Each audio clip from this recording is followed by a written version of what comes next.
दोस्तों नमस्कार नमस्कार नमस्कार।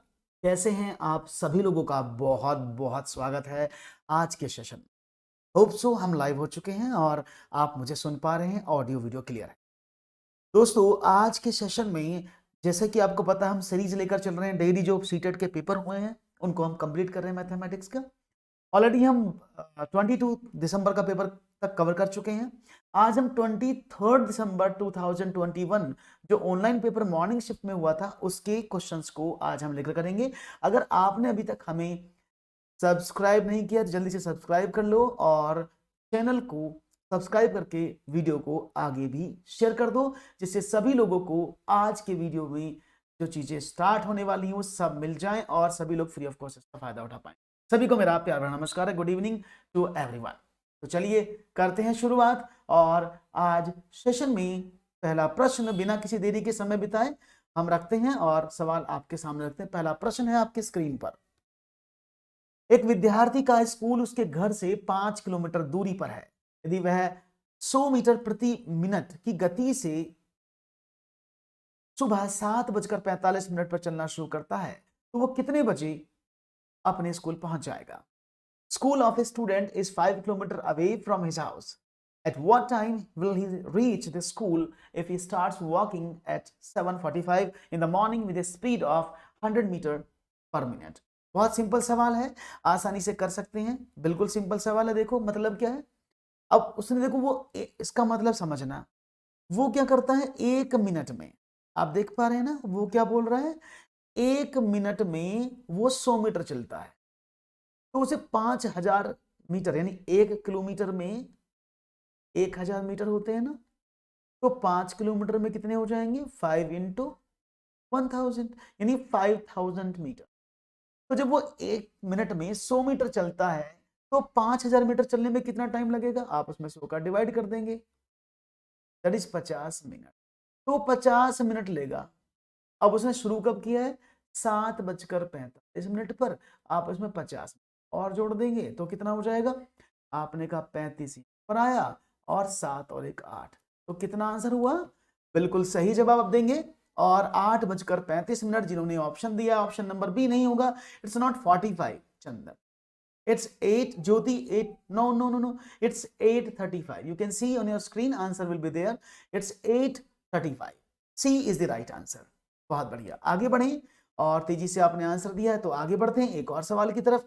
पेपर आसान था, पेडागॉजी थोड़ी सी टफ थी। इस पेपर की अगर मैं एनालिसिस करूं तो पेपर बड़ा आसान था, पेडागॉजी थोड़ी सी मुश्किल थी और हमें तो पेडागॉजी को ज्यादा समझना है ना, तो हमें नए क्वेश्चंस तभी मिलेंगे क्योंकि बुक्स में नए क्वेश्चंस अवेलेबल नहीं आ रहे हैं, तो जो एग्जामिनेशन में क्वेश्चन निकल के आ रहे हैं वही हमारे लिए बहुत इंपॉर्टेंट है। Good evening Shravani. तो भाई जल्दी से अपने लोगों के साथ शेयर कर दो, दोस्तों के साथ लाइक भी कर दो चैनल को, जिससे कि सब्सक्राइब कर दो चैनल को, लाइक कर दो वीडियो को, जिससे कि और लोगों को भी पता लगे कि हाँ बहुत कुछ सीखने को मिल रहा है। विच of the following number is not a perfect square? इनमें से कौन सा परफेक्ट स्क्वायर नहीं है? अब तो सब जानते हैं भाई, इसकी बात करें तो ये होता है 13 का, इसकी बात करें तो 15 का, इसकी बात करें तो 25 का, तो एक ही वैल्यू बच जाती है और वो क्या है। तो ऐसे ऐसे सवाल अगर पेपर में आ जाएं, ये ऑनलाइन पेपर में आए सवाल है, देखो मैंने कहा ना, हाँ ले रहा हूं स्नेहा, हाथों ले रहा हूं। देखो अगर ऐसे क्वेश्चन आपको मिल जाए तो आप कहते बल्ले बल्ले हो जाए, कहते इतने आसान सवाल नहीं पूछे जाते। ये सीटेट 2021 का ऑनलाइन पेपर है जिसमें 23 दिसंबर को ये पेपर हुआ था, आप इसकी जांच कर सकते हैं और उसमें ये सवाल आया था, तो आसान था ना। अब तो मजे आ रहे हैं, ऐसे सवाल मिल जाए तो। एक और सवाल चलो, दी गई संख्याओं के गुणनफल को चुनिए। Select the product of the given number 0.54 multiply by 0.01 multiply by 0.4 is what? और आपका जवाब क्या होगा ये हम आपसे जानना चाहेंगे। तेजी के साथ सवालों के साथ जुड़ें और तेजी से अपने आंसर्स देते रहें। 6 PM से ले, और यहां पर बड़ा आसान सवाल है, देखो कुछ नहीं करना है। अगर मैं 54 में 1 की गुणा करूं तो 54, 54 में 4 की गुणा करूं तो 216, है ना, 54 चौके 216। अब ये 216 तो यहां पर आ गया। अब कहानी क्या बनी, तो जिन जो लोगों ने जवाब सोचा है डी वो एकदम सही है। देखेंगे कैसे, 216 यहां पर हुआ। अब डेसिमल कितने प्लेसेस पर आएगा, 1 2 3 4 5, 3 4 5, ये वाला आंसर आपने एकदम सही दिया है। ये तो बचकाने सवाल हैं, ऐसे को तो धुआं उड़ा दोगे ना, ऐसे क्वेश्चन अगर मिल जाए तो बात बन जाएगी। चलो तो एक और सवाल, अब थोड़ा सा पेडागॉजिकल इश्यूज पे आते हैं, और भी लाइक जरूर करते रहो, बिना लाइक के मेरे दर्द रहता है सीने में। एक child says that smaller than 1/3 because 2 is smaller than. Which of the following techniques would be least helpful to clear this misconception? एक बच्चा कहता है कि 1/2 1/3 से छोटा होता है, क्योंकि 2 3 से छोटा है। सवाल को ध्यान से समझिएगा।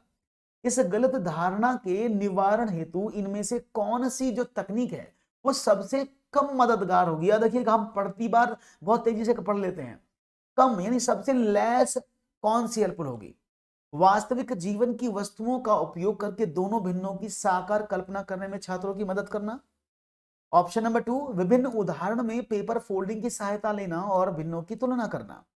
3, दोनों भिन्नों का चित्रात्मक निरूपण देना।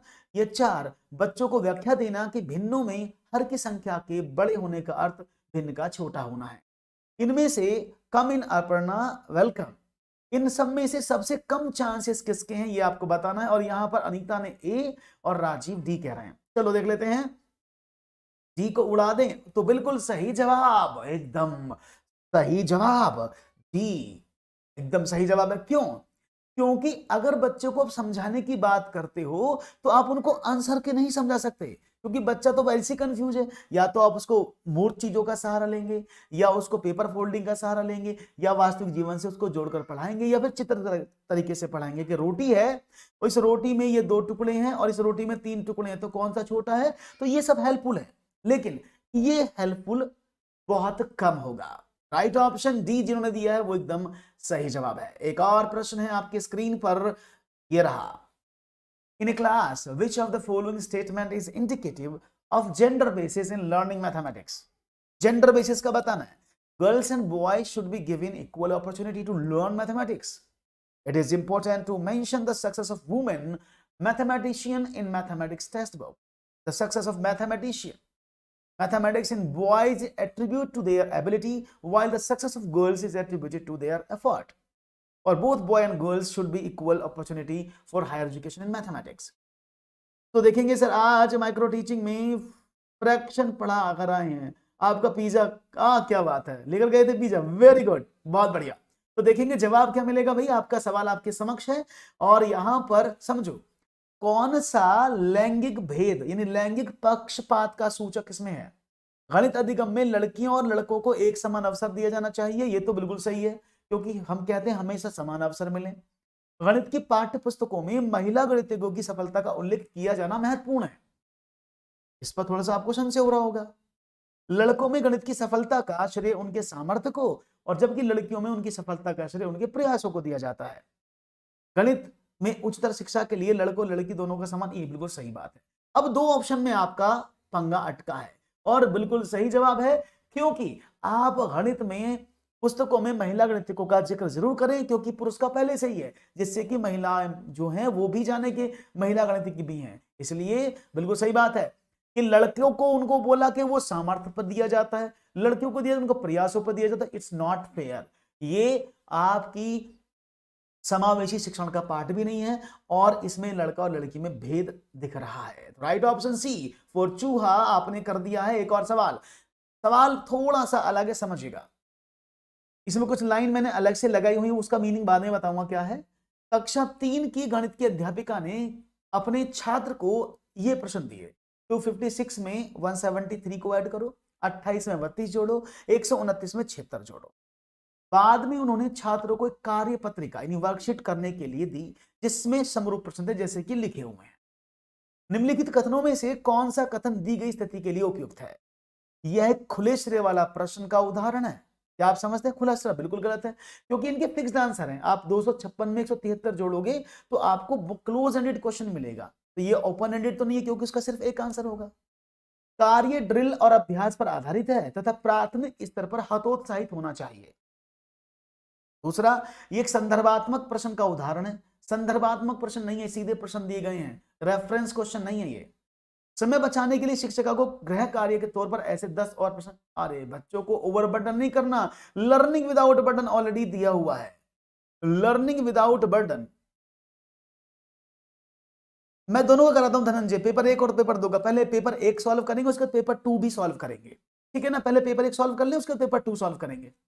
तो मैंने क्यों लिखा हुआ है, क्योंकि सीटेट में इस प्रश्न पर थोड़ी सी आपत्ति दर्ज कराई गई थी, क्योंकि यहां पर ये ऑप्शन नंबर 2 इसका एकदम सही जवाब है, नो प्रॉब्लम, ब्रैकेट कहीं और घूम रहा है, तो ये ऑप्शन नंबर 2 इसका करेक्ट जवाब है, नो प्रॉब्लम। क्यों है करेक्ट जवाब, समझ लो। कार्य ड्रिल और अभ्यास कार्य पर, बिल्कुल सही बात है, क्योंकि ये कार्य ड्रिल और अभ्यास पर आधारित हमने अभ्यास करने के लिए बच्चों को दिया है, लेकिन प्राथमिक स्तर पर ऐसे कामों को प्रोत्साहित करना चाहिए, यहाँ पर हतोत्साहित लिखा हुआ है, इसलिए सीटेट में ये क्वेरी दर्ज की गई थी, इसलिए मैंने इसको आपको बता दिया है। हाँ, ये पेपर 1 है ज्योति, इसलिए मैंने आपको बता दिया है कि इस तरह के प्रश्न जहां मुझे लग रही है कि हमने कहा आपत्ति लगाई है, उसको मैं वहां पर आपको अलग कलर में दिखाता हूं, ठीक है ना। तो राइट ऑप्शन क्या, बच्चों को आप ड्रिल और अभ्यास कार्य पर आधारित सवाल देंगे जिससे बच्चे और ज्यादा मोटिवेट हो। हाँ, इसलिए मैंने काट दिया पेपर में। संदर्भ रेफरेंस क्वेश्चन, यानी आपने कुछ क्वेश्चंस दिए हैं रेफरेंस, यानी वो जो ऑलरेडी सॉल्व है। अनीता, जो रेफरेंस क्वेश्चन होते हैं अखिलेश, वो क्या होता है, रेफरेंस क्वेश्चन, जैसे उसमें ऑलरेडी वो क्वेश्चन सॉल्व हैं, उन क्वेश्चन के आधार पर आप उनको हेल्प लेकर आगे क्वेश्चंस को देने की कोशिश करेंगे, जिससे बच्चा उनको देख करके उन प्रश्न को कर ले, उनको रेफरेंस क्वेश्चन बोलते हैं, जैसे आप रेफरेंस बुक पढ़ते हैं लाइब्रेरी में, ठीक है।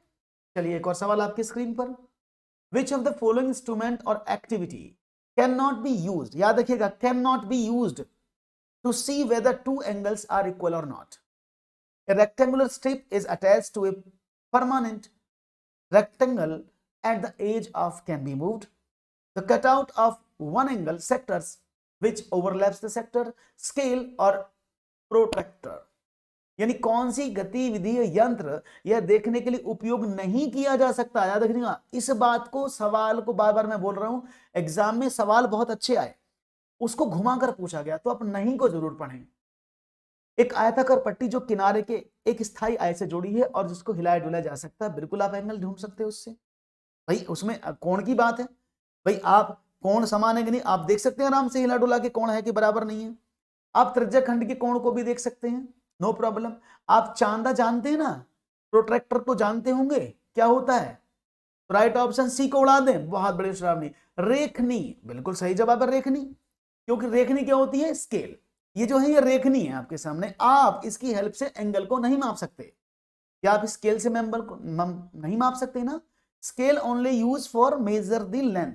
आप रेखनी से या रेखा खींचने वाली चीज से आप कभी भी, हाँ बात क्लियर है।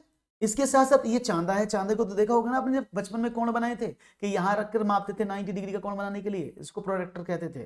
तो ये आप कोण मापने के लिए यूज करते हैं, ठीक है ना, वेरी गुड। तो आगे बढ़े एक और सवाल की तरफ, और ये रहा आपकी स्क्रीन पर, यूनिसेफ सपोर्टेड इनिशिएटिव बाला, बाला बाला बाला, सब कहे मुझे, आगे नहीं बोलूंगा, है ना। तो वो बाला ये वाला बाला नहीं है, कभी सोच रहे वो वाला बाला आ गया ना, वो वाला बाला नहीं है ये, it's BaLA is different. So BaLA की फुल फॉर्म क्या है, building as learning aid, bulletin board as learning aid, blackboard as learning aid और बुक्स एज लर्निंग एड। ये सवाल अच्छा था। तो ये जो बाला बाला बाला है ये क्या है, सवाल समझेंगे और जवाब जानेंगे, हाँ शैतान का बस इसके आगे नहीं। और यहां पर क्या बात है, क्या आप सबने ये पेपर दिया है, यूनिसेफ ने समर्थित किया है, सपोर्ट किया है इसको, बाला को, तो क्या यहाँ पर ज्यादा बच्चे 23 दिसंबर वाले हैं क्या, बड़े अच्छे से आंसर आ रहे हैं, क्या बात है। और राइट जवाब आपने दिया है, आप में से किसने 23 दिसंबर का पेपर दिया था, राइट ऑप्शन क्या है, that is building as learning aid. अब ये होता क्या है इसको समझ लो पहले। बिल्डिंग एज लर्निंग एज में बालक क्रिएटिविटी करते हैं और स्कूल में जाकर के कुछ क्रिएटिव डिजाइन करते हैं और उससे कुछ मैसेज देने की कोशिश करते हैं, ठीक है ना। तो ये क्या है, बिल्डिंग एज लर्निंग एड है। और आप इसके एग्जांपल देख सकते हैं आपकी स्क्रीन पर है, जैसे बच्चा देखो एक पेड़ पर प्रार्थना लिख देते हैं, या कोई पतंग बनाते चित्र बना देते हैं, घोड़ा गाड़ी, ये सब क्या है, ये सब बिल्डिंग एज लर्निंग है, बिल्डिंग एज लर्निंग एड, यानी आप बच्चों को याद कराने के लिए कुछ समझाते हैं। तो ये एक फोटोग्राफ मैंने लिया हुआ है जो उसका एग्जाम्पल है, okay. Incorporates the concept of data management in class is what, कक्षा में आंकड़ों का प्रबंधन की अवधारणा सम्मिलित करती है, data representation, data analysis, data collection और डेटा ऑर्गेनाइजेशन। इस संग्रहण है। ओके, तो इसको एक इंग्लिश में चेंज कर लीजिएगा, it's data collection and that is data organisation. आंकड़ों का निरूपण, आंकड़ों का विश्लेषण, आंकड़ों का एकत्रीकरण या आंकड़ों का संग्रहण। सही विकल्प का चयन आपको करना है। इनमें से किस अवधारणा की हम बात करते हैं, तो ये आपका जवाब मुझे मिलेगा डेटा स्टोरेज। इसको स्टोरेज कर देते, स्टोरेज, लास्ट वाला डेटा स्टोरेज है भाई, ठीक है ना, स्टोरेज। ओके, जिससे आपको समझ में आ जाए। तो इनमें से सही विकल्प का आपको चयन करना है और यहां पर सही विकल्प, क्या बात है, सवाल आते ही आप तुरंत तीर की तरह सवार हो जाते हैं और ये जवाब मुझे बड़े अच्छे से भाते हैं और आपका जवाब मुझे मिल रहा है सही। राइट ऑप्शन है ऑप्शन नंबर ABC, बिल्कुल सही पकड़े हैं आप, क्योंकि आंकड़ों का निरूपण, डेटा का एनालिसिस, डेटा का विश्लेषण और डेटा का कलेक्शन ये बच्चा करता है, लेकिन डेटा का स्टोरेज नहीं करता, ये उसके लेवल में नहीं है। डेटा का एक्सप्लेनेशन वो नहीं कर पाता, वो भी प्राइमरी लेवल में नहीं है। ये तीन काम वो आराम से कर सकता है। Right option A. आज कमेंट फास्ट आ रहे हैं ना, आज मैंने एक नया सेटिंग किया है, आज कमेंट काफी फास्ट है ना, क्वेश्चन आपके साथ तुरंत शेयर हो रहा है और आपके कमेंट भी वापस तेजी से आ रहे हैं, बहुत बढ़िया। Miss jenny, a class second teacher, asked her students, if you have 3 tens and you have to take 3 units out of it, what will be the remaining number? So this one student replied, the answer is 0. To rectify this error, Miss Jenny should first become on reinforcing the concept of place value through various functional experiences, on teaching only the standard algorithm of subtraction, first on consolidating the operations of addition and then moving on to subtraction, and on giving more similar questions for practice. मैं English में इसलिए पढ़ रहा हूं, हिंदी में आप पढ़ सकते हैं आसानी से, हिंदी आपके सामने भी लिखी है, फिर भी मैं हिंदी में भी पढ़ दूंगा।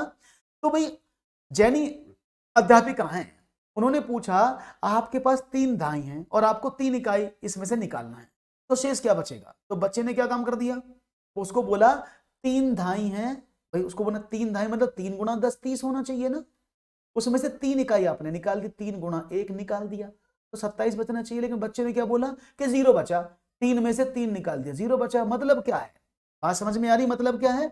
मतलब ये है कि बच्चा दाई को समझ ही नहीं रहा है, और जब बच्चा दाई को नहीं समझ रहा मतलब क्या है, वो प्रॉब्लम थोड़ी सी क्रिएट कर रहा है, किसमें? स्थान के मान को समझने में। अब आप सब बोलेंगे मैं तो हमेशा ये पढ़ाता हूं कि स्थानीय मान की अवधारणा जो है वो कक्षा 3 में आती है, लेकिन याद रखिएगा मैंने ये भी बताया है कि कक्षा 2 में स्थानीय मान उसको पूरा इसलिए नहीं बोला जाता क्योंकि कक्षा 2 में सिर्फ इकाई और दहाई का कॉन्सेप्ट ही होता है, इसलिए उसको स्थानीय मान में काउंट नहीं करते। लेकिन यहां पर प्रश्न के अकॉर्डिंग क्रियाशील अनुवादों द्वारा स्थानीय मान की अवधारणा को सुदृढ़ करने पर यह जोर दे रही है। राइट ऑप्शन 1 होना चाहिए। Is that clear? बात समझ में आ गई सबको? Very good. बी नहीं होगा, option number A is the correct answer. एक और सवाल आपकी स्क्रीन पर मैं रख रहा हूं, चलिए। A stadium in Patna has only 800 meters of the track to run. If you walk 20 kilometers on stadium track, if you are running a marathon, how many walk off track will you have to do?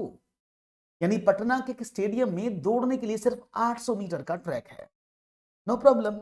यदि stadium की track पर 20 kilometre की marathon दौड़ते हैं, अब देखो 800 metre का track यानी एक चक्कर में 800 मीटर चलते हो आप, ये तो मतलब है।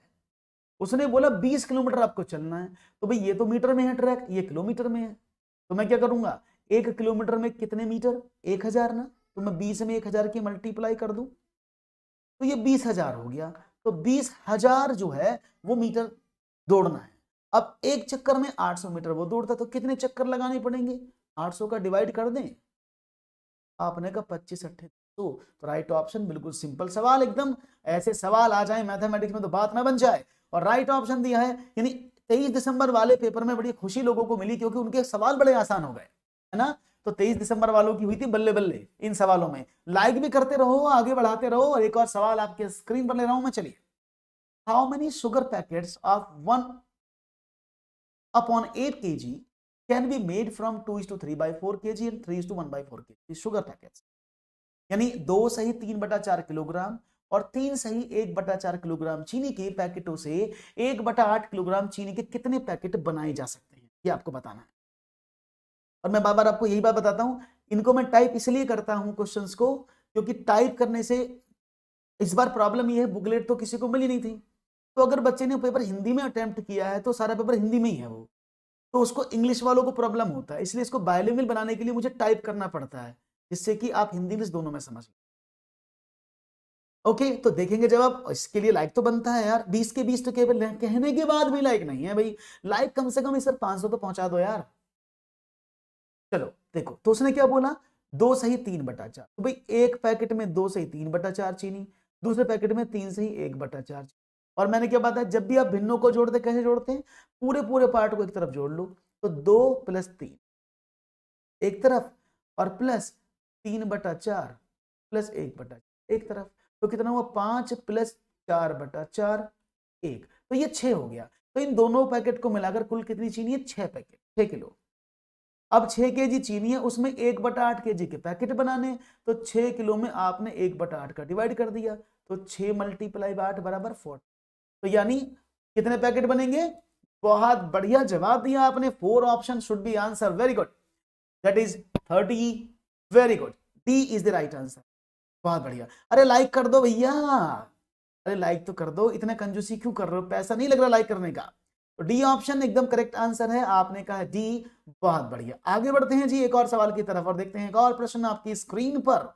ये रहा, the sum of both the digit of a 2-digit number is 12. If 3 times of this addition is subtracted from this number, then the digits are reversed. Then the number is what?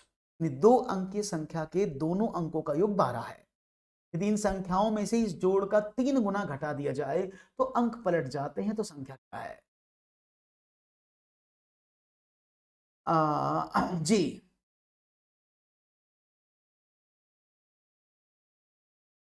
Ji, let's see, देखेंगे जवाब क्या मिलेगा। और जवाब, हाँ अब थोड़ा सा फर्क पड़ा, 25 लाख अब रो के हुए हैं। ओके, सवाल बहुत आसान है, देखो ऐसे क्वेश्चंस को मैंने क्या बताया था, आप सीधा ऑप्शन से उठाओ, there is no use of X and Y. तो देखो अगर मैं सब पूछने बोला, दोनों का टोटल 12 है, तो जोड़े 8 और 4 12, 7 5 12, 8 4 12, 7 5 12, सब 12 है, पहला प्रॉपर्टी तो प्रूफ हो गई। उसने बोला यदि इस संख्या के में इस संख्या के जोड़ का 3 गुना घटा दिया जाए, अब इस संख्या का जोड़ कितना, 8 और 4 12, तो 12 का 3 गुना 36 है। अगर इसमें से मैं 36 घटा दूं, तो पहले वाला ऑप्शन ले लेते हैं, 84 से आपने 36 घटा दिया तो कितना बचा, 14 में से 6 गए 8 और 4 48 हो गए, तो इसका अपोजिट हो गया ना भाई, 84 का अपोजिट 48 हो गया ना। और राइट ऑप्शन एकदम सही दे दिया आपने, बहुत बढ़िया, राइट ऑप्शन बिल्कुल सही है, 84 ही इसका सही जवाब है, कोई भी प्रॉब्लम नहीं, बहुत ही खूबसूरती से आप लोगों के जवाब आ रहे हैं और काफी तेजी से मिल रहे हैं। एक और सवाल, the sum of the reminder when the number 24,879 is divided by 27 and 3,67,842 by 23 is divided by 4 from 4, the remainder quotient। अब यहां देखो दो चीज लिखी है, एक्चुअली जो भागफल है ना, इस सवाल में गड़बड़ थी थोड़ी, इस सवाल में प्रॉब्लम क्या थी, ये मैं वो बता रहा हूं जो हमने इन पे कंप्लेंट दर्ज कराया बच्चों के साथ मिलकर। तो ये जो हमने भागफल, क्योंकि जो बच्चे पेपर शेयर किए थे उन सबको मैंने सॉल्व करके भेजा था वापस कि भाई हम यहाँ पर गलती कर रहे हैं और यहाँ पर जो है, यहाँ पर इस सवाल में गलती है। तो इस सवाल को जब हमने मेजर किया, देखो ये भागफल पूछा गया इसमें क्वेश्चन नंबर 14 में मैथमेटिक्स पोर्शन में, तो यहाँ भागफल नहीं दिया था, भागफल मैंने लगाया अपनी तरफ से, उसने शेषफल पूछा था, तो जब इसका शेषफल निकालोगे तो इट विल बी 0, ठीक है ना। अगर इसका शेषफल निकालोगे तो इट विल बी 0, देखते हैं कैसे, समझ लेते हैं। अगर आप शेषफल की बात करते हैं, देखो कैसे करते हैं, सवाल समझो, 24879 में अगर आप डिवाइड करते हैं 27, पहले कर लेते हैं, उसके बाद क्या था, ये था 367842, इसमें डिवाइड करना आपको 23 का, डिवाइड करें तो देखो कितना हुआ, हम देखें ये जाएगा 9 बार, 8 बार जाएगा भाई, ये तो 2 8 7 56, 8 2 16 और 5 9 बार, 9 7 63, 9 2 18 और 6 तो कितना बचा, 5 7 27 2 14, 3 27 एकम 27 12, तो यानी इससे शेष बच गया 12, इज दैट क्लियर।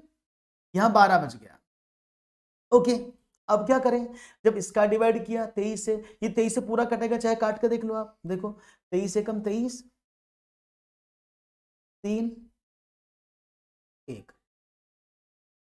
20 पंजे 100, 20 छिक्का 100, 6 6 18, 6 दूनी 12, तो 20 पंजे 100, 115, तो आपने उसके बाद 8 लिया, ये 9 बार जाना चाहिए, 9 3 27, 9 दूनी 18 और 2 20,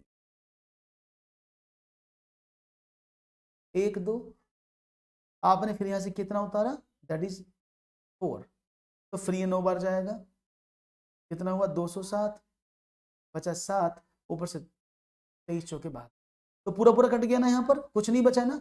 तो सवाल में शेषफल दिया था, तो अगर उसने क्या बोला है कि आने वाले शेषफल के योग को, अब आने वाला शेषफल कितना है, इसका 12 आया, इसका कितना है 0, दोनों को जोड़ो तो 12 से 4 से भाग करो, जब इसको 4 से भाग करोगे तो शेष तो 0 ही बचेगा ना, 4 3 12, बात समझ में आ रही है।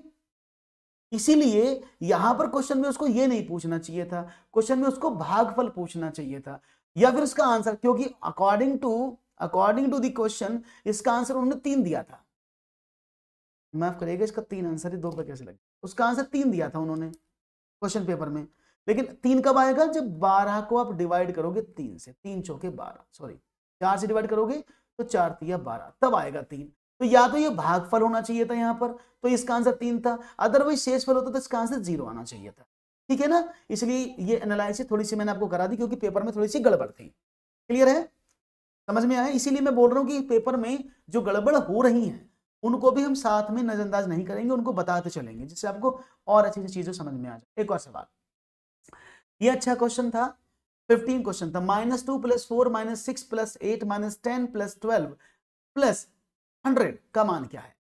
सवाल बड़ा सिंपल सा है और मैं चाहूंगा इसका जवाब मुझे आपकी तरफ से मिल जाए। गलती आप ना करेंगे तो बड़ा अच्छा लगेगा, और करेंगे तो हम बैठे बताने के लिए आपको, जिससे कि आपको समझ में आ जाए चीजें और आप चीजों को आसानी से करके समझ लें और मुझे आंसर जवाब दे दें जी। तो ये सवाल आपके समक्ष है, हम चाहेंगे जवाब भी आपका आसानी से मिल जाए, गलती ना हो आपसे इस सवाल में, ऐसा हमारा मानना है, और हमारा मानना भी सही होना चाहिए, गलत नहीं करेंगे आप, ऐसा हमारा विश्वास जी। तो चलिए भाई, आपके जवाब आने लगे हैं बहुत अच्छे से, नो प्रॉब्लम, अच्छे से जवाब मिलते हैं तो बड़ी अच्छी अच्छी जो है बातें समझ में आती हैं, दिमाग में आती हैं, जो काफ़ी आप लोगों को बहुत अच्छे से हमें समझाते हैं। ओके, तो सवाल समझ में आ गया होगा पूरा, चलिए देखते हैं आगे। तो भाई एक बार इसको लाइक और शेयर जरूर कर दो अपने दोस्तों के साथ, और यहाँ पर सबने आग लगा दी है सवाल में, जवाब दे दिया आपने बहुत तेजी से, बहुत ही खूबसूरत, बी ऑप्शन, समझते हैं कितना आसान सवाल था, इसमें भी क्या प्रॉब्लम थी। अब देखो यहां पर बी ऑप्शन दिया है सबने, B option B option B option, बहुत तेजी से बी बी बी बी, लेकिन लेकिन लेकिन हमने पूरा समय आपको दिया, लेकिन आपने इस सवाल को सिर्फ दर्द दिया और आंसर 50 दे दिया, क्या बात है। समझो सवाल का जवाब बिल्कुल सही, 50 क्यों, अब समझिएगा। सर और पूरे श्रावणी 30 क्वेश्चन आए थे पेपर में, 30 के 30 कराऊंगा। अब क्या करें, अब देखो अगर मैं आपसे बात करूं, इसको देखो, अब दो दो संख्याओं को पकड़ लो ऐसे, तो 4 में से 2 जाएंगे तो 2, इसमें जाएंगे तो 2, इसमें जाएंगे 2, ऐसी लास्ट में क्या होगा 2, तो ये 25 बार 2 आ जाएगा, 25 × 2 = 50। कितना सिंपल सवाल था, क्योंकि अब देखो -4 प्लस -2 + 4 करेंगे 2 बचेगा, तो ये 2 2 बढ़ता चला जाएगा, 25 वो जोड़े बनेंगे, 25 दूनी 50, आंसर आपके पास। बहुत बढ़िया जवाब। एक और सवाल आपकी स्क्रीन पर मैं रख रहा हूं, ये रहा आपकी स्क्रीन पर। Aruna tested 4 plots, land A, land B, land C, and land D, whose area is 20 meter into 30 meter, 23 meter into 7 meter, 14 meter and 26 meter, and 25 meter into 25 meter respectively. What land should she take to plant maximum tree? यानी अरुणा के पास क्या था, उसने 4 भूखंडों को देखा, भूमि 1, भूमि B, भूमि C, भूमि D का परीक्षण किया, जिनका क्षेत्रफल 20 मीटर इंटू 30 मीटर थे, 23 मीटर 7 मीटर, 24 14 26 25 और 25। सबसे अधिकतम पेड़ लगाने के लिए कौन सी जमीन लेनी चाहिए, और अच्छा लेट समझ में आया, तो राइट ऑप्शन मिलना है बी, यानी आप भूमि ए को खरीदना चाहिए, बहुत बढ़िया। तो भूमि ए को देखेंगे और जानेंगे क्या भूमि ए क्या कहती है। समझते हैं जवाब को और जानते हैं आपके सवाल को जी। तो जी, तो राइट ऑप्शन क्या होगा? बी। लेकिन लेकिन लेकिन मुझे आपका जवाब थोड़ा सा अच्छा नहीं लग रहा है। राइट ऑप्शन होगा ऑप्शन नंबर ए भूमि डी, नॉट बी। समझो सवाल को, गलती कहां कर रहे हो, समझो समझो सवाल में क्या प्रॉब्लम आ रही है उसको देखो, जानो पहचानो। राइट ऑप्शन होना चाहिए ए। क्यों? आपने कहा भूमि ए, बी और सी और डी चार लाइन है। पहली भूमि का क्षेत्रफल था 20 मल्टीप्लाई बाई 30, दूसरी का था 23 मल्टीप्लाई बाई 7, 14 मल्टीप्लाई बाई और 25 मल्टीप्लाई बाई 25। अब भूमि को कैसे खरीदते हो आप? जब भी आप जमीन लेते हो तो कैसे लेते हो? बड़ी जमीन कैसे पहचानते हो? उसका एरिया निकालते हो ना। अगर आपको कोई बड़ी जमीन खरीदनी है तो उसका एरिया बड़ा होना चाहिए ना। 1000 स्क्वायर फुट ले रहे हो, 100 गज का प्लॉट ले रहे हो, 200 गज का प्लॉट ले रहे हो, नहीं तो लोगे। तो जब उसको लोगे तो क्या करोगे भैया? उसके लिए तो आपको ये करना पड़ेगा ना, क्षेत्रफल निकालना पड़ेगा। ये 6 से हुआ, 7 × 21, 7 दूनी 14 और 2, 23 × 7 ही था ना। तो 7 × 21, 7 दूनी 14 और 2 16। इसको देखें तो 14 × 6 84, 14 × 14 और 8 22। को देखें 25 25 6 25। तो भाई सबसे बड़ा प्लॉट कौन सा है? सबसे बड़ा प्लॉट कौन सा है? डी है ना। तो राइट ऑप्शन ऑप्शन नंबर ए। बस इतना सा काम करना था और लाइक आपको करना था, मुझे सिर्फ पढ़ाना था। एक और सवाल है, which of the following is not a skill to measure time? Watch time on the clock, finding the duration of an event, predict the position of star at night, to establish a relationship between different units of measurements of time। यानी कौन सा समय मापने का कौशल नहीं है? D में समय देखना, एक घटना की अवधि ज्ञात करना, रात में तारों की स्थिति का अनुमान लगाना, या समय मापने की अलग अलग इकाइयों के बीच संबंध स्थापित करना। और यहां पर जवाब फिर से टूट पड़े हैं आप, और घड़ी में समय देखना मुझे मिल रहा है जवाब 17 का सी ऑप्शन दिया है मुझे गुंजा और अमर नहीं। बहुत बढ़िया तरीके से आप लोगों के जवाब जब मिलते हैं तो एकदम खुशी की लहर दौड़ जाती है मेरे फेफड़ों में, और ऐसे ही आपकी लहर दौड़ती रहे, जवाब मिलता रहे, देखेंगे जवाब क्या मिलेगा। ओके, तो बिल्कुल सही बात है भाई, इसका जवाब जिन्होंने मुझे दिया है ना वो एकदम सही जवाब है, ऑप्शन नंबर सी बिल्कुल सही जवाब है। भाई टाइम देखना घड़ी में समय को मेजर करता है, एक घटना घटी 1 घंटे के लिए 2 घंटे के लिए वो भी करता है। रात को बैठ के तारे गिन रहे हो भाई, ये तारा वहां से वहां, तारे गिनने से कैसे आपको समय का हाँ सूर्य से तो पता अंदाजा लगाते थे लोग, है ना। सूरज जब ढलता था रात का पता लगा लेते थे, सूरज निकलता दिन आया उसको पता लगा लेते थे। लेकिन ये भाई रातों को तारों की स्थिति का अनुमान लगाना, इससे कैसे आप पता लगा लोगे टाइम का? तो ये ऑप्शन गलत है, तो कौशल नहीं है, इसको जरूर पढ़ें। एक और सवाल, distance from Delhi to Shimla on the map of India is 2.5 centimetre.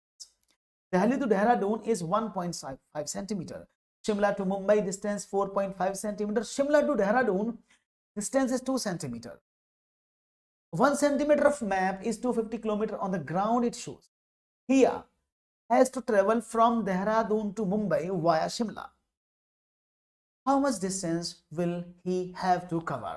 सवाल आपके समक्ष है और देखेंगे जवाब कितना जबरदस्त है।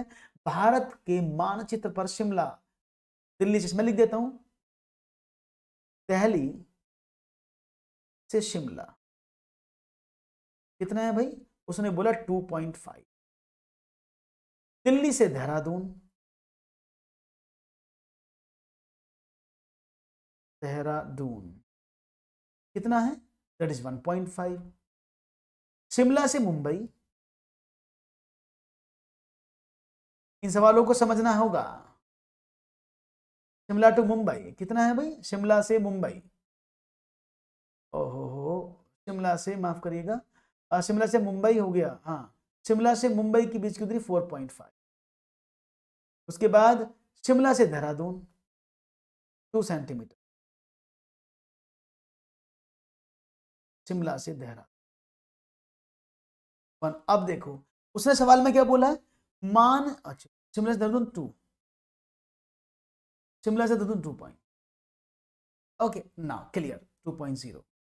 अब हुआ क्या सवाल में, मानचित्र जो है 1 सेंटीमीटर पर 250 किलोमीटर देखा था, उसको बाद में देखेंगे, लेकिन उसने क्या बोला, हिया को देहरादून से शिमला होते हुए, यानी वो कहां चलेगी, देहरादून से वापस चलेगी ना, देहरादून से शिमला होते हुए, शिमला शिमला हो गया ना कॉमन, मुंबई जाना है, यानी वो देहरादून से शिमला और शिमला से मुंबई, तो टोटल कितना सेंटीमीटर चलेगी वो, आपने कहा 4.5, 2.0, तो 6.5 सेंटीमीटर टोटल चलेगी। ये बात समझ में आ रही है, 6.5 सेंटीमीटर टोटल चलेगी, हाँ कि ना, जब चलेगी, और 1 सेंटीमीटर 250 किलोमीटर को डिनोट करता है, तो 250 की मल्टीप्लाई कर दे तो एक्चुअल में कितना चली, दशमलव से दशमलव हट गया, 25 पंजे 125, 25 छिक्का 150, यानी 1625। क्लियर है, तो आपको सवाल समझना था, उसने बोला कि वो देहरादून से शिमला, अब देहरादून से शिमला जाने के लिए तो उसको 2 इंच चलना पड़ेगा ना, चाहे वो शिमला से देहरादून जाए या देहरादून से शिमला जाए, तो 2 सेंटीमीटर चलना पड़ेगा मैप पर, और शिमला से मुंबई जाएगी वो, तो 4.5 पहुंचेगी, क्योंकि ऑलरेडी दिया हुआ है, तो आपने टोटल देखा तो 6.5 सेंटीमीटर वो चलेगी मैप पर, और मैप पर 1 सेंटीमीटर दिखा था 250 किलोमीटर, तो मैंने मल्टीप्लाई कर दिया और आपको आंसर आसानी से मिल गया। इज दैट क्लियर, सभी को क्लियर है? हाँ बड़ा क्वेश्चन था, बस पढ़ने में ज्यादा समय लगता है, लेकिन अगर आप उसको सॉल्व करेंगे एक बार में ही वो क्लियर हो जाएगा, ठीक है ना। तो चलिए बहुत बढ़िया, आगे बढ़ते हैं, एक और सवाल, इंग्लिश पेडागोगी कहां से कर रहे हो, अरे मैं करा दूंगा Akhilesh, don't worry Veera, I will take all English lectures, मुझे थोड़ा समय दो बस, अभी मैथ के बाद मैं ईवीएस का सारे पेपर कराऊंगा, इंग्लिश के सारे पेपर कराऊंगा प्रीवियस ईयर के, don't worry, okay you don't worry, I will take of all the things, क्योंकि पेपर से ही आपको बहुत हेल्प मिलेगी। क्वेश्चन है, pattern recognition and completion is an essential part of mathematics curriculum at primary level. So what develops the characteristic of creativity and art skills in the students, encourage creativity in students and help in understanding the properties of numbers and operations, prepares students to participate, engage in higher mathematics, और 4 help students to solve mathematical puzzles। तो देखेंगे आपका जवाब क्या मिलेगा, नहीं अपने channel पे मैं बढ़ा दूंगा, डोंट वरी, इंग्लिश पेडागोगी। तो लेट्स सी, देखेंगे जवाब बी ऑप्शन यहां पर देने की कोशिश आपकी जारी है, क्योंकि पैटर्न की पहचान करके उनको पूरा करना प्राथमिक स्तर पर पाठ्यक्रम का अनिवार्य भाग है, जो छात्रों में सृजनात्मकता और कला कौशल की विशेषताओं को विकसित करता है, छात्रों में रचनात्मकता को प्रोत्साहित करता है और संख्या और संक्रियाओं को के गुणों को समझने में सहायता करता है, छात्रों को उच्च गणित में भाग लेने के लिए तैयार करता है, और छात्रों को गणित पहेलियां हल करने के लिए सहायता करता है। कौन सा एक अनिवार्य भाग है, सारे भाग इंपॉर्टेंट हैं, अनिवार्य कौन सा है ये आपको बताना, और यहां पर बी ऑप्शन मिल रहा है और एकदम सही जवाब है, क्या बात है, खूबसूरत, पेडागोगी में तो आप एकदम धुरंधर हो चुके हैं। हाँ आयुष, मेरा क्लास डेली 7:30 बजे होता है, सारे पेपर मैं करा रहा हूँ, डेली 7:30 बजे होगा क्लास, मैं तो लगातार ले रहा हूँ, और जिन लोगों ने मैथमेटिक्स कंटेंट भी नहीं पढ़ा वो इसकी प्लेलिस्ट में दिया हो, बिगिनिंग से मैंने पूरा सेटेट का कोर्स पढ़ाया है, बिल्कुल स्टार्टिंग से सारे क्वेश्चंस कराए हैं। ओके तो चलो भाई आगे बढ़ते हैं और सवालों की बात करते हैं। एक और सवाल आपके स्क्रीन पर देखो, सृजनात्मकता को करता है लेकिन कलात्मक कौशल को नहीं करता, ये मैंने 2019 में पेपर आया तब भी मैंने समझाया था, कलात्मक गुण नहीं, आर्टिस्टिक फीचर्स आप उसके अंदर क्रिएट नहीं कर सकते, ठीक है ना। हाँ, और उच्च गणित का भाग लेने के लिए तैयारी करता है, नहीं, बच्चा उच्च गणित का बेस तैयार कर सकता है, उसके लिए तैयारी कभी नहीं करेगा उन क्लासेस में, तो ये गलत है। और पहेलियां हल करने में सहायता करता, पहेलियां गणित में सिर्फ दी जाती हैं बच्चों का मनोरंजन करने के लिए और बच्चों को मोटिवेट करने के लिए, प्रोत्साहित करने के लिए कि वो गणित को पढ़ें, वो आसान सर हमको करना है एकदम शुरू से, मैं बिल्कुल शुरू से पढ़ाऊंगा, टेंशन ना लो, बस बच्चों ने बोला पहले पेपर पढ़ा दो। What is meant by actionable knowledge learning by doing in this context of mathematics? क्या कर सकते हैं, अवधारणा से संबंधित अर्थपूर्ण क्रियाशील गतिविधि द्वारा गणित में अवधारणा का अधिगम को सीखना, प्रश्नों को बहुत बार करके देखना जब तक क्रियाविधि रटकर स्मरण न हो। भाई स्मरण करना तो बिल्कुल गलत है, ये तो तुरंत काट दो, क्योंकि आप किसी भी क्रियाविधि को रटकर स्मरण करके नहीं कर सकते, तो इसको तो मैं गलत कर रहा हूं, है ना। इसके बाद बात करेंगे, पाठ्य पुस्तक के प्रश्नों को करके अवधारणाओं का अधिगम या स्वयं प्रश्नों को हल करना सीखना। भाई अगर आप गणित के संदर्भ में करके सीखने की बात कर रहे हो तो इनमें से कौन सा होना चाहिए, और आपका जवाब मिला है डी, लेकिन गलत जवाब। स्वयं प्रश्नों को हल करना सीखना ये करके सीखना नहीं है। करके सीखना होता है आप नई चीज को डेवलप करो। समझो, जब भी आप करके सीखने की बात करेंगे, क्रियामूलक की बात करेंगे, तो अवधारणा जो भी है उससे संबंधित क्या उसका मीनिंग है, उस मीनिंग से क्या क्रियाशील गति है, क्या क्रियाशील गतिविधि आप कर सकते हैं, उसके द्वारा गणित में जो अवधारणा है उसका अधिगम सीखना, सवालों को समझ सीखना नहीं। समझ रहे हो ना? आप कॉन्सेप्ट को सीखना चाहेंगे। आपको याद है डेविड व्हीलर साहब ने क्या कहा था? डेविड व्हीलर साहब ने कहा था गणित करने की अपेक्षा गणित कर्ण कैसे किया जाता है वो जानना बहुत जरूरी है ना? तो उस बात को याद रखो। परिभाषाओं से सवाल बनते हैं। एक और सवाल, ये तो बहुत ही आसान है। द टर्म सेल्फ डिस्कवरी, यूरेस्को, आप सभी ने यूरेस्को मेथड पढ़ा है ना? यूरेस्को, अन्वेषण, अनुसंधान, शोध, ये सब क्या है? ये सब एक ही आदमी की देन है। उनके पिताजी का नाम एक ही है, प्रोफेसर श्री आर्मस्ट्रॉन्ग जी। तो आर्मस्ट्रॉन्ग जी ने दिया था।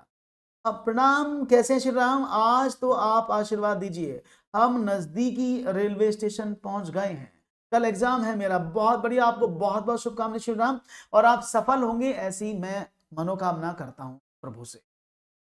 ओके, तो देखेंगे जवाब क्या मिलेगा। अधिगम करना, विचार करना, जानना या खोज करना, इसका जवाब भला कैसे भूल सकते हो? क्योंकि ह्यूरिस्को को मतलब ही होता है I am the discoverer, I am discovered, यानी मैं खुद से खोज करता हूं, मैं स्वयं शोध करता हूं। इसका मीनिंग है खोज विधि ऑल्सो। एकदम सही जवाब है। आप स्वयं बढ़िया से विजयी होके आए, ऐसा मेरा प्रभु से मनोकामना। एक और सवाल, आज मैं बहुत तेज पढ़ा रहा हूं क्योंकि पेपर बड़ा आसान था, है ना? पेपर थोड़ा आसान था इसलिए बड़े मजे से आप कर रहे हैं। एक और सवाल, which of the following level is an example of analysis level according to the Von Heley of model of theory of geometrical interpretation? Van Hiele theory आपको बहुत बार मिली है, हर किसी पेपर में देखो वॉन हेले आ रहा है ना, हर किसी पेपर में आपको वॉन हेले मिल रहा है। वॉन हेले की थ्योरी मैं ऑलरेडी पढ़ा चुका हूं, आपको मैं ग्रुप में भी शेयर कर दूंगा, जिससे कि आप उस वॉन हेले थ्योरी को भी पढ़ करके समझ लें। वॉन हेले के ज्यामितीय विवेक के सिद्धांत के प्रतिमान के अनुसार निम्न में से कौन सा स्तर विश्लेषण स्तर का उदाहरण है? विश्लेषण पर कौन सा है? सीमा जानती है कि एक समद्विबाहु त्रिभुज की दो बराबर भुजाएं और एक दो बराबर कोण होते हैं। ये तो प्रॉपर्टी के बारे में बात कर रही है, जो बेसिक प्रॉपर्टी है। ये प्रॉपर्टी बेसिक है ना, मैंने कहा था विश्लेषण में बालक बेसिक प्रॉपर्टीज को जान जाता है। दूसरा देखें, सीमा जानती कि समद्विबाहु त्रिभुज सममित होता है, इसलिए इसका आधार कोण बराबर होना। अब देखो, अब ये होगी प्रॉपर्टी, जो होगी डी प्रॉपर्टी, ये कहां पहुंच गई? अनौपचारिक पर, ये तो अनौपचारिक पर पहुंच गई। बात हो रही है विश्लेषण की, तो ये तो नहीं होगा। सीमा मानती सभी समद्विबाहु त्रिभुज त्रिभुज है, लेकिन सभी, अब देखो सभी त्रिभुज समद्विबाहु हो सकते हैं, लेकिन सभी समद्विबाहु त्रिभुज, सभी त्रिभुज समद्विबाहु नहीं होंगे। तो ये एक दो त्रिभुज के बीच में रिलेशन है, जो किस पर आता है? अनौपचारिक निगमन पर, यानी इनफॉर्मल पर आता है। याद है ना, मैंने पढ़ा है इनफॉर्मल, ये भी इनफॉर्मल पर आता है, अनौपचारिक पर। सीमा एक त्रिभुज के रूप में एक आकृति को पहचानती है तीन सीधी रेखाओं से बंद है। भाई वो आकृति के आधार पहचाननी थी, विजुअलाइजेशन हो गया, यानी एक होगा चाक्षुषीकरण हो गया। यानी अब आपको समझ में आया होगा आंसर कौन सा है। बहुत बढ़िया। तो राइट आंसर क्या होना चाहिए सवाल का? एकदम सही जी हैं आप, सही आंसर दिए। सीमा जानती है एक समद्विबाहु त्रिभुज की दो बराबर भुजाएं और दो बराबर कोण होते हैं, क्योंकि लेवल नंबर 0 पर बच्चा उनकी आकृति, दिखावट, बनावट के आधार पर उनको पहचानता है। विश्लेषण में वो उनके नाम जान जाता और साथ में बेसिक प्रॉपर्टीज को समझ लेता है।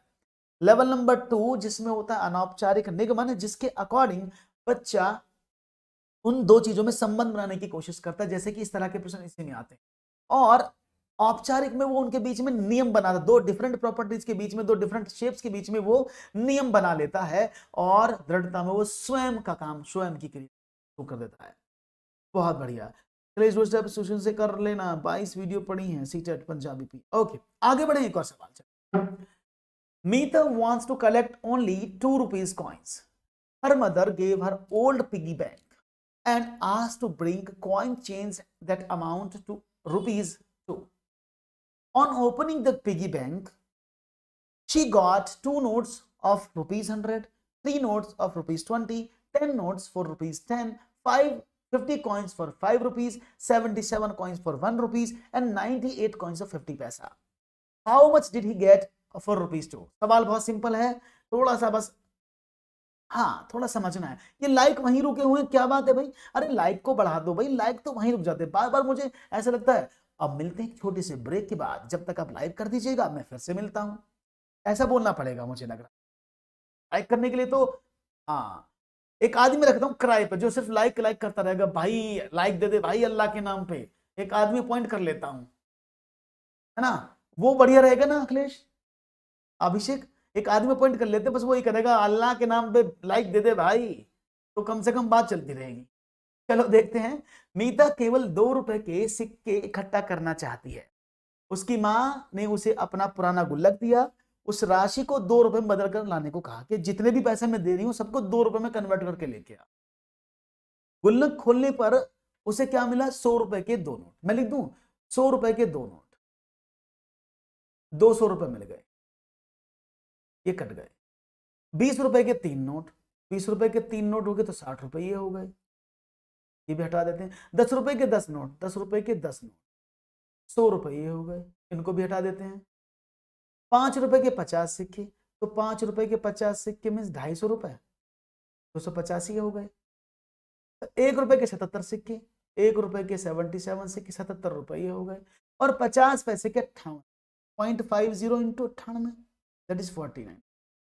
टोटल रुपए कितने बने, जोड़ लेते हैं, 7 7 14।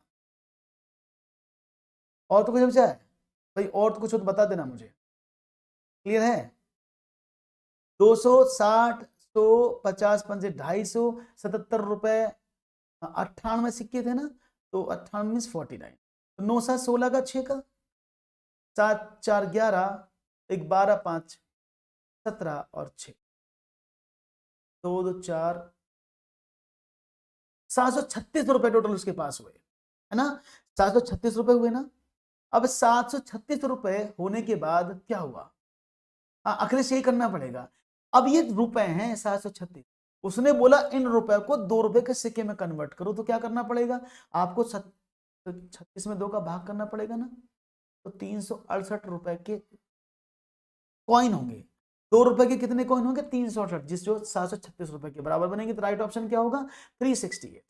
Option number C is the correct answer. Clear है, बहुत बढ़िया, ऐसे ही जवाब देते चलो और वीर तुम बढ़े चलो, धीर तुम बढ़े चलो सवालों को आगे। एक और सवाल लेकर चलते हैं आपके स्क्रीन पर, ये रहा। The teacher gave token to the ask them to be arranged in a rectangle. Murad observed that if the number of token is 4, 9 and 16, then it can make a square. But if the number of tokens are 2, 3, 5, 7, 8, 10, 11, 12, 13, 14, 15, 14. If so, it cannot be form a square. The activity such does not help in understanding. सवाल को समझना। शिक्षिका ने कुछ token बच्चों को दिए हैं जो, और उनको बोला इसको आयताकार में व्यवस्थित कर।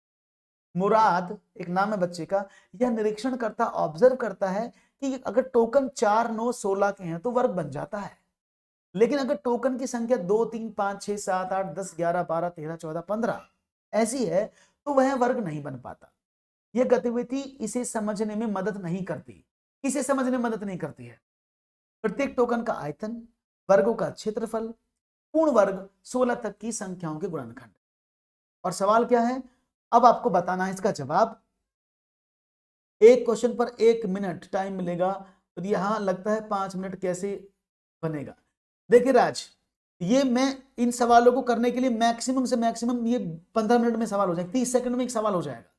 मुझे एक्सप्लेन करना पड़ता है, सवाल पढ़ना पड़ता है, 2 बार समझाना पड़ता है, इसलिए ये टाइम लेता है। आप समझ रहे हैं मेरी बात को। और यहाँ पर हम 5 नहीं 2 मिनट ले रहे हैं। 1 घंटे में 60 क्वेश्चन होते हैं, तो ऑन एन एवरेज 2 मिनट एक क्वेश्चन पर जाते हैं। 30 क्वेश्चन होते हैं ना पेपर में, है ना, तो 2 मिनट का एवरेज है। वो इसलिए क्योंकि मुझे एक्सप्लेन करना पड़ता है। तो राइट ऑप्शन क्या है भाई, देखो अब जब बच्चा 2 2 नहीं 4, 3 3 9, 4 4 16 पढ़ता, तो ये इसको भी पढ़ेगा, पूर्ण वर्ग भी पढ़ेगा, वर्गों का क्षेत्रफल भी पढ़ेगा, तीनों चीज आगे। लेकिन वो टोकन का आयतन कैसे निकालेगा, प्रत्येक टोकन का आयतन निकालना उसके लेवल में नहीं है। तो ये जो गतिविधि है वो उसको प्रत्येक टोकन का निकालने का इजाजत नहीं देती है ना। हाँ, इज दैट क्लियर, बहुत बढ़िया। एक और बढ़िया सवाल आपके स्क्रीन पर। For assessment in class 3rd, the maths teacher assess the students on the following scale, such as conceptualized mathematical explanation for their aptitude towards mathematics, solving new questions, having multiple methods to solve questions, etc. The recorded progress of child. The information obtained from this type of assessment will be the least useful. देखो सवाल कैसे पूछे जा रहे हैं, याद रखिएगा, हमेशा पूछा जाता था कौन सा ज्यादा क्लोज है, लेकिन सवाल में क्या हो रहा है, लीस्ट यूजफुल, यानी आपसे पूछा जाता सबसे कम उपयोगी, ये वाली लाइन। तो यानी आपको कौन सा ऑप्शन चूज करना है, जो सबसे ज्यादा घटिया है, जो सबसे ज्यादा कमजोर है, वो आपको चूज करना है, ठीक है ना। तो देखते हैं जवाब क्या मिलता है कि भाई उसने ये दिया, पैमाने पर संकल्पनात्मक समझो, गणितीय विवेचन, गणित के प्रति उनकी विवृत्ति, नए प्रश्नों को हल कैसे करना है, प्रश्नों को हल करने हेतु बहुत सारी विधियों को कैसे यूज करना है, इन सबका उसने एक रिकॉर्ड बनाया। और इस प्रकार का जो असेसमेंट उसने किया है, जो आकलन उसने किया है, से प्राप्त जानकारी सबसे कम उपयोगी किसमें सिद्ध होगी, विद्यार्थियों को प्रतिपुष्टि प्रदान करने के लिए। क्या बात कर, जब आप उन सबका एक रिकॉर्ड ले रहे हो तो फीडबैक तो दे सकते हो ना, यानी ये तो बात सही बन सकती है। विद्यार्थी द्वारा दिए गलत जवाबों वाले प्रश्नों को समझाने के लिए, यहां पर बच्चा आपने सब कुछ देखा तो आप कर सकते हैं। विद्यार्थियों को उनके प्राप्त अंकों की वरीयता के क्रम से व्यवस्थित करना, कुछ गड़बड़ नहीं लग रहा कि अगर बच्चों को आप उनके अंक के अकॉर्डिंग अरेंज करोगे, अंक के अकॉर्डिंग उनको लगाओगे, इट इज वेरी डिफिकल्ट, क्योंकि ये तो पंगा हो जाएगा क्लास में। तो यानी ये भी सही होगा, ये भी सही होगा, और अभिवृत्ति को समझने के लिए, बच्चे का एप्टीट्यूड समझने के लिए, एटीट्यूड समझने के लिए यू कैन डू, लेकिन विद्यार्थियों को आप इनके आधार पर, उनकी क्रम से अंकों की वरीयता के आधार पर नहीं लगा सकते, ठीक है ना, क्योंकि इनसे अंक अपने प्राप्त ही नहीं किए हैं। राइट ऑप्शन था ऑप्शन नंबर सी। वैसे बड़ी दुविधा है कि सीटेट का पेपर सॉल्व हो रहा है और बच्चों की संख्या सिर्फ और सिर्फ 25, बड़ी खतरनाक स्थिति। According to the national curriculum framework, technology can aid in mathematical exploration and help to engage students. Therefore, blackboard should be replaced with a smart board in the classroom. Technology can be used to facilitate teaching learning of abstract concept in mathematics. Use of calculator should be allowed in all the school examination. The paper pencil algorithm should be abolished. राष्ट्रीय पाठ्यचर्या की रूपरेखा 2005 NCF 2005 के according प्रौद्योगिकी means information technologies को आप बोलते हैं टेक्नोलॉजी, गणितीय अन्वेषण में सहायता कर सकती है और छात्रों को संलग्न व्यस्त करने में सहायक हो सकती है। अतः कक्षा में शामपट को स्मार्ट बोर्ड से बदल देना चाहिए। तकनीकी का उपयोग गणित की अमूर्त अवधारणाओं को शिक्षण में अधिगम को सुसाध्य बनाने के लिए किया जाना चाहिए। ये तो गलत लग रहा है, क्योंकि टेक्नोलॉजी में सीधा आप चेंज क्यों करोगे, इट इज वेरी कॉस्टली, अगर कॉस्ट लोगे तो दिक्कत हो जाएगी ना। तो राइट ऑप्शन एकदम सही चूज किया आपने। कैलकुलेटर का उपयोग आप नहीं करा सकते और पेपर पेंसिल की कलन विधि को समाप्त कर देना, हाउ इट्स पॉसिबल, क्या आप पेपर पेंसिल की कलन विधि को समाप्त कर दोगे तो बच्चा कैसे सीखेगा ना, इट इज प्रॉब्लम अगेन। तो राइट ऑप्शन था ऑप्शन नंबर 2 जो आपने सही दिया। एक और सवाल आपकी स्क्रीन पर, multiplying two numbers give 4 zeros on the right side. If 2 zeros are to be found on the right of one of the number, then the number of zeros on the right of the other number will be what? यानी दो संख्याओं को गुणा करने पर दाईं तरफ 4 शून्य मिलते हैं। यदि दोनों में से किसी एक संख्या के दाईं ओर 2 शून्य मिलने हैं तो दूसरी की दाईं ओर शून्यों की संख्या क्या होगी? अधिकतम 2, केवल 2, केवल 1 या अधिकतम 1? सवाल आपके समक्ष क्या मिल सकता है? राइट ऑप्शन बहुत सिंपल है, समझ के दीजिएगा आंसर। और ये बच्चों की संख्या और भी कम, ओ माय गॉड। चलो खैर जो है वो है, बाकी सब लोग लाइक करते रहो, लाइक भी करते रहो और आगे शेयर करते रहो, जिससे कि सभी दोस्तों के पास ये फ्री ऑफ का नॉलेज, फ्री ऑफ कॉस्ट चीजें आपकी पहुंच और आप सब लोग आसानी से इन सवालों को पढ़। ओके, तो देखेंगे आपका जवाब क्या मिलता है। बी फॉर ओके, भाभी, भाभी बहुत याद आ, राइट ऑप्शन है option number A. Option number B is the wrong answer. जिन्होंने डी और बी कहा है वो गलत जवाब है। Try to understand the situation. मैं बहुत सिंपल एग्जांपल से समझा रहा हूं, इसको समझिएगा। तो इसका जवाब ए है। बहुत बढ़िया अमर। देखो कैसे, दो संख्याओं की गुणा करो, गुणा करने पर 4 जीरो यानी 1 2 3 4 जीरो आने चाहिए ऐसे। फॉर एग्जाम्पल मैंने यहां पर रख लिया है, तो अगर मैं 100 में 100 की गुणा करूं तो 4 जीरो आ सकते हैं ना। और भी केस बन सकते हैं, मैं 10 में 1000 की गुणा कर दूं वो भी 4 जीरो आ जाएंगे, है ना, नो प्रॉब्लम।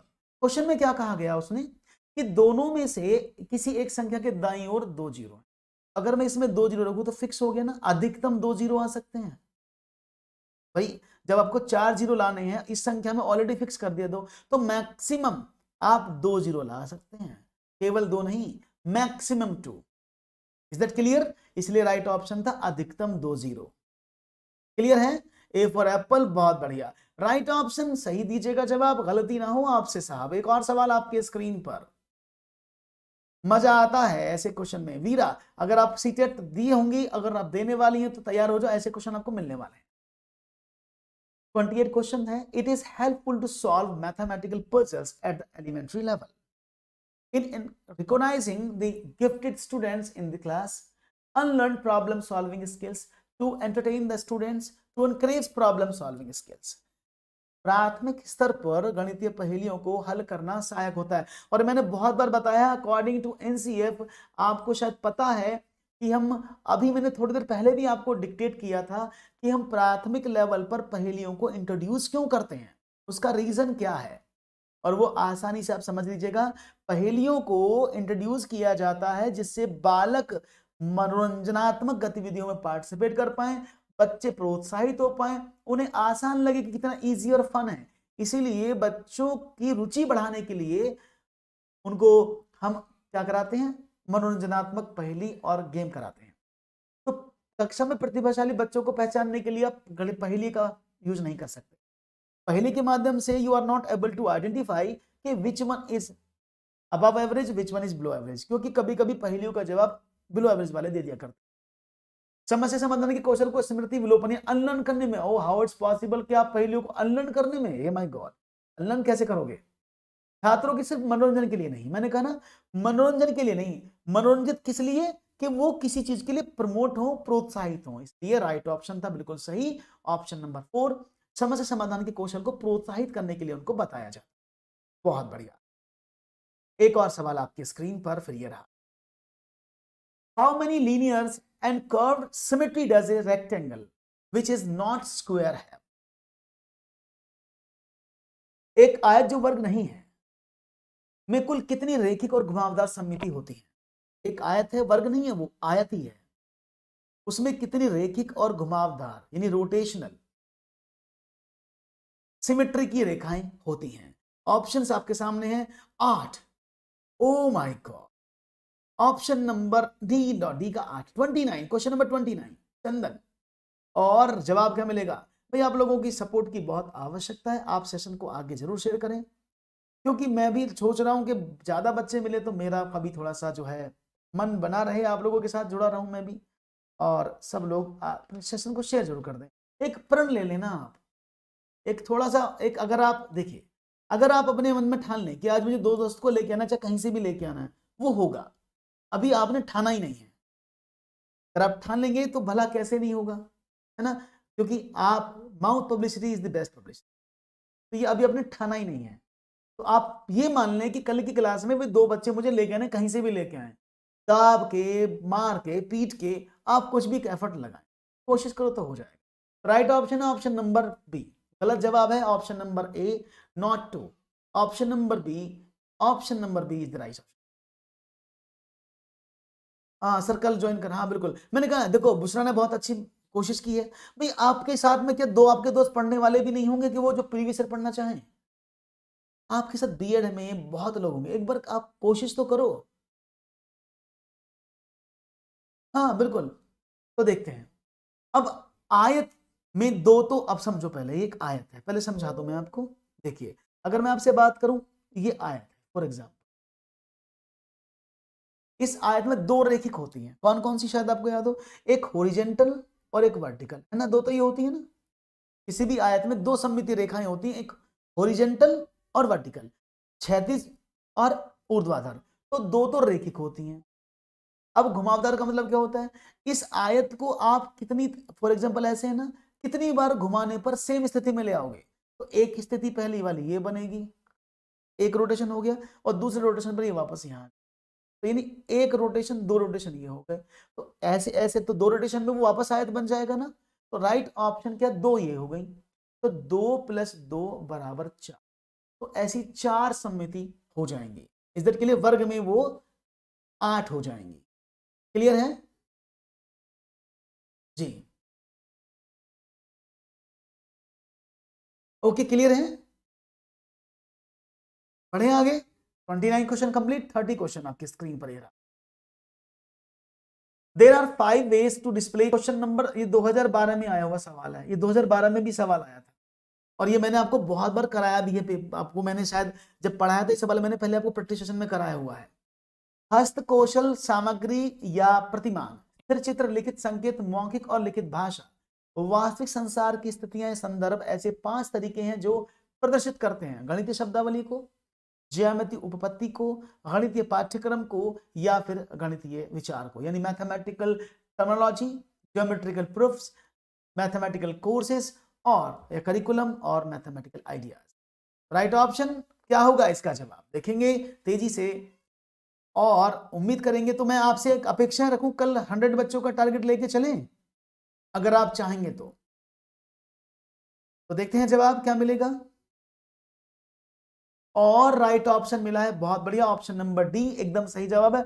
ये सब मैथमेटिकल आइडियाज हैं, ये सब गणितीय आइडियोलॉजी है जहां पर आप हस्तकौशल सामग्री, प्रतिमान, मॉडल्स, स्थिर चित्र, आप कोई भी कांस्टेंट इमेजेस रखी हैं, कोई भी आपके सिंबल्स हैं, आप कोई भी भाषा का यूज कर रहे हैं, संसार में कोई भी स्थितियां हैं, ये सब क्या है, ये सब गणितीय विचार के अंदर आते हैं।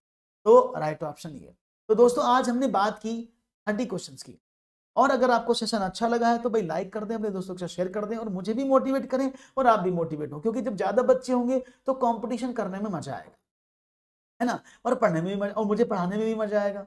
तो भाई जल्दी से सब्सक्राइब कर दें, क्योंकि इस वीडियो को, इसको बनाने के लिए रियली में 4 घंटे लगते हैं, मिनिमम 4 घंटे I have to give for making this PPT, to type and all. तो इतना तो मैं आपसे उम्मीद कर सकता हूँ, ठीक है ना। तो चलिए देखते हैं जवाब में आप मुझे क्या प्रतिक्रिया देते हैं। तो दीजिएगा इजाजत, आज के लिए इतना ही, बहुत बहुत धन्यवाद। और टेलीग्राम का लिंक डिस्क्रिप्शन में है, अगर आपको कोई भी चीज चाहिए तो आप वहां जुड़ करके हमारे साथ मिल सकते हैं और जुड़ सकते हैं। Good night to all, thank you very much for. हाँ राजीव, मैं तो बहुत मेहनत करने की कोशिश करता हूँ, लेकिन मुझे उस मेहनत का रिटर्न नहीं मिल रहा है, ये मेरी थोड़ी सी, मुझे, मैं अब डिमोटिवेट होते जा रहा हूँ डे बाय डे, ये प्रॉब्लम है और कुछ भी नहीं है। तो थोड़ा सा मोटिवेट करने की आप कोशिश करेंगे तो सब लोग, तो अच्छा रहे। ओके, नमस्कार, thank you, bye bye, take care and नमस्कार।